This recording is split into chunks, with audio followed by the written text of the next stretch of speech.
हर साल कार्तिक मास के शुक्ल पक्ष की चतुर्दशी तिथि के दिन वैकुंठ चतुर्दशी का पावन व्रत मनाया जाता है। इस वर्ष यह व्रत 4 नवंबर मंगलवार को रखा जा रहा है। इस दिन भगवान विष्णु और भगवान शिव दोनों की आराधना का विशेष विधान है। कहा जाता है कि वैकुंठ चतुर्दशी के दिन भगवान विष्णु ने कमल के पुष्पों से भगवान शिव की उपासना की थी। ऐसा करने से साधक के सारे पाप नष्ट हो जाते हैं और उसे वैकुंठ लोक की प्राप्ति होती है। इस दिन जो व्यक्ति व्रत रखता है और कथा का श्रवण करता है वह जीवन के तमाम कष्टों से मुक्त हो जाता है। अब आइए सुनते हैं वैकुंठ चतुर्दशी की पौराणिक कथा। पौराणिक मान्यताओं के अनुसार एक बार भगवान विष्णु देवाधिदेव महादेव की पूजा करने काशी गए। उन्होंने मणिकर्णिका घाट पर स्नान किया और मन में निश्चय किया, मैं आज भगवान विश्वनाथ की पूजा 1000 कमल पुष्पों से करूंगा। पूजा का संकल्प लेकर वे आराधना में बैठ गए, परंतु भगवान शिव ने उनकी भक्ति की परीक्षा लेने के लिए एक कमल का पुष्प अदृश्य कर दिया। जब भगवान विष्णु ने पूजा आरंभ की तो उन्होंने गिनकर कमल चढ़ाने शुरू किए। 999 कमल तो मिले, परंतु एक पुष्प कम था। भगवान विष्णु ने सोचा, मैं तो कमल नयन हूँ, मेरी आंखें भी तो कमल के समान है, मेरा एक नाम पुंडरीकाक्ष भी है, तो क्यों ना मैं अपनी एक आंख ही भगवान शिव को अर्पित कर दूं। यह सोचकर भगवान विष्णु ने बिना किसी संकोच के अपनी एक आंख भगवान शिव को समर्पित कर दी। भगवान विष्णु की यह अद्भुत भक्ति देखकर देवाधिदेव महादेव अत्यंत प्रसन्न हुए। वे प्रकट हुए और बोले, हे विष्णु, संसार में तुम्हारे समान मेरा दूसरा कोई भक्त नहीं। आज से ये कार्तिक शुक्ल चतुर्दशी वैकुंठ चतुर्दशी कहलाई जाएगी। इस दिन जो भक्त व्रत रखेगा और सबसे पहले तुम्हें प्रणाम करेगा उसे वैकुंठ लोक की प्राप्ति होगी।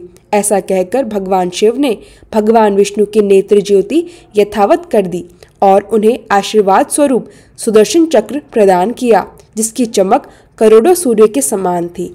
भगवान शिव और भगवान विष्णु ने यह भी कहा कि इस दिन स्वर्ग के द्वार खुल जाते हैं। जो भी मनुष्य इस व्रत को करता है और कथा सुनता है उसे वैकुंठ धाम की प्राप्ति होती है।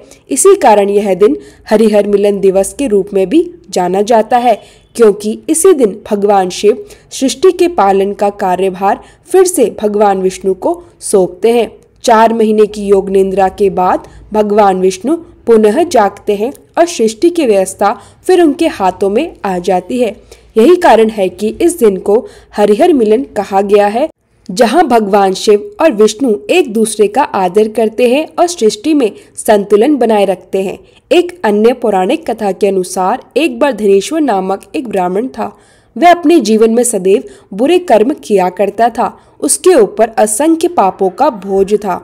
वह न किसी की सहायता करता, न धर्म के कार्यों में मन लगाता था। एक दिन वह स्नान के लिए गोदावरी नदी पर गया।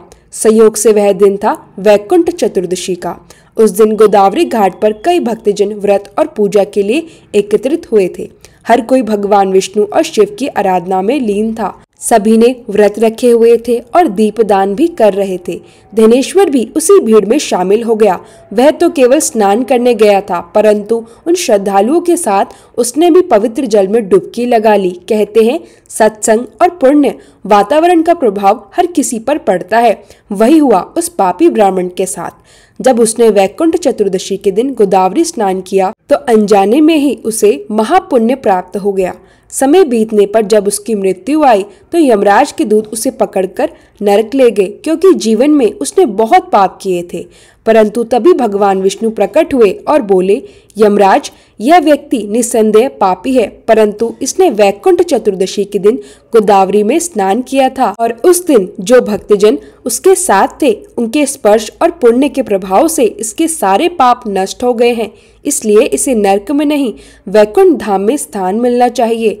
भगवान विष्णु के वचनों के अनुसार धनेश्वर ब्राह्मण को वैकुंठ लोक की प्राप्ति हुई और तब से यह मान्यता बन गई कि जो भी व्यक्ति इस दिन व्रत रखता है, स्नान करता है, कथा सुनता है या भक्तों के साथ रहकर श्रद्धा से पूजा करता है, उसे मोक्ष और वैकुंठ धाम की प्राप्ति होती है। इस दिन को हरिहर मिलन दिवस भी कहा गया है, क्योंकि इसी दिन भगवान शिव सृष्टि के पालन का कार्यभार फिर से भगवान विष्णु को सौंपते हैं। 4 महीने की योग निद्रा के बाद जब भगवान विष्णु जागते हैं तो भगवान शिव उन्हें आशीर्वाद देकर कहते हैं, अब सृष्टि के पालन का दायित्व तुम्हारा है। यही क्षण वैकुंठ चतुर्दशी कहलाता है, जहाँ शिव और विष्णु का एक दूसरे के प्रति प्रेम, सम्मान और एकता का प्रतीक बनता है। अब आइए सुनते हैं धरती माता और बूढ़ी माई की कथा। बहुत समय पहले एक छोटे से गांव में एक बूढ़ी माई रहा करती थी। उसका जीवन बहुत साधारण था, ना कोई धन ना कोई परिवार। वह अकेली एक छोटी सी झोपड़ी में रहती थी और रोज भगवान के नाम का स्मरण करती थी। वह गरीब जरूर थी, परंतु हृदय से अत्यंत दयालु और धर्मनिष्ठ। उसके पास जो थोड़ा बहुत अनाज होता वह भी जरूरतमंद लोगों को बांट देती। एक दिन की बात है, कार्तिक मास की शुक्ल चतुर्दशी यानी वैकुंठ चतुर्दशी का दिन था। सारे गांव में व्रत, पूजा और दीपदान की तैयारियां हो रही थी। हर घर में भगवान विष्णु और शिव की आराधना की जा रही थी। लेकिन बूढ़ी माई के पास पूजा के लिए ना तो कोई पुष्प थे, ना दीपक, ना धूप। उसने मन ही मन कहा, हे प्रभु, मेरे पास कुछ नहीं है, परंतु मेरा मन सच्चा है। मैं आपकी पूजा अपने प्रेम और श्रद्धा से ही करूंगी। वह अपने झोपड़े के सामने बैठी, धरती से थोड़ा सा मिट्टी उठाई, उससे एक छोटा सा दीपक बनाया, फिर उसमें तेल की जगह थोड़ा सा पानी डाला और कपास की जगह रुई की एक पतली सी बत्ती रख दी। वह दीपक जलाने लगी, पर वह दीपक नहीं जला। फिर उसने आंखें बंद की और बोली, हे भगवान विष्णु, हे महादेव, मैं गरीब अवश्य हूँ, परंतु मेरी भक्ति सच्ची है। यदि मेरी श्रद्धा आपको स्वीकार हो तो यह दीपक जल उठे। और जैसे ही उसने यह कहा, वो दीपक स्वतः जल उठा। उसकी लौ तेजी से चमकने लगी, जैसे उसमें दिव्य प्रकाश उतर आया हो।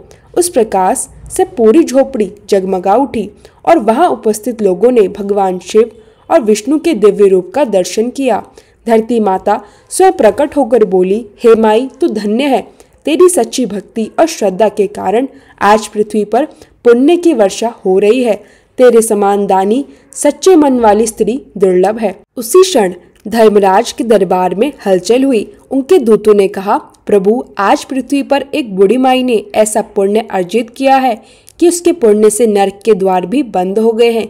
धर्मराज स्वयं आश्चर्यचकित रह गए। उन्होंने कहा, जिसकी भक्ति से नरक के द्वार बंद हो जाए वह तो स्वयं वैकुंठ के अधिकारी है। और उसी क्षण विष्णु भगवान और महादेव दोनों प्रकट हुए और उस बूढ़ी माई को वैकुंठ धाम की ओर ले गए। इसलिए कहा गया है, वैकुंठ चतुर्दशी का व्रत केवल पूजा या उपवास नहीं, बल्कि सच्चे मन की भक्ति और करुणा का पर्व है। भगवान को सोने चांदी नहीं चाहिए, उन्हें चाहिए सच्चा मन, सच्ची भावना। वैकुंठ चतुर्दशी का दिन अत्यंत पवित्र और दुर्लभ माना गया है। यह वह तिथि है जब भगवान विष्णु और भगवान शिव दोनों की उपासना एक साथ की जाती है। इस दिन जो भी भक्त श्रद्धा, नियम और भक्ति से यह व्रत करता है, वह समस्त पापों से मुक्त होकर वैकुंठ धाम की प्राप्ति करता है। प्रातःकाल ब्रह्म मुहूर्त में उठकर स्नान करें। विशेष रूप से गंगा, गोदावरी या किसी पवित्र नदी में स्नान करना अत्यंत शुभ माना गया है। यदि नदी उपलब्ध ना हो तो घर में ही जल में गंगा जल मिलाकर स्नान करें। फिर स्वच्छ वस्त्र पहने। अब पूर्व दिशा की ओर मुख करके बैठे और भगवान विष्णु तथा भगवान शिव की संयुक्त पूजा करें। भगवान विष्णु को शंख, चक्र, गदा और पद्म से युक्त रूप में स्मरण करें। भगवान शिव को त्रिशूल, डमरू और चंद्रमा से सुशोभित रूप में आप स्मरण करें। दोनों के चरणों में कमल के पुष्प अर्पित करें।